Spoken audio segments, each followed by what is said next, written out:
Edison, sipas burimeve janë zbardhur episode të trafikut të drogës Gjermania dhe Holanda. Për çfarë bëhet fjalë konkretisht?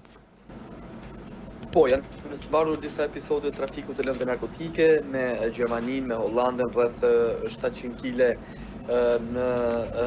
Gjermani, 500 të tjera edhe në Maqedoninë e Veriut, edhe në Belgjik, po ashtu edhe në Greqi, pra në disa portet më kryesore të vendit, grupi në fjalë kishte shtrirë tentakulat me qëllim trafikimin e lëndëve narkotike nga kokaina deri tek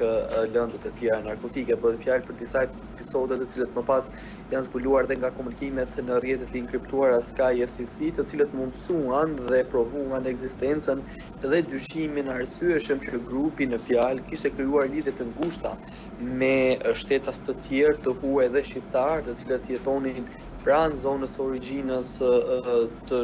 të tregtimit të kokainës dhe nëpërmjet tyre mundsonin edhe sjelljen e drogës në portet kryesore, siç është porti i Gjermanisë apo edhe në Hamburg konkretisht, edhe në portet të cilët janë edhe pikat kufitare më të rëndësishme për trafikun e lëndëve narkotike, në Belgjik, në portin Antwerpit dhe si edhe në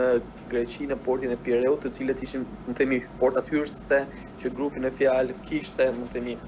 kishte hyrje apo kishte krijuar kushtet për cilën e lehtësonte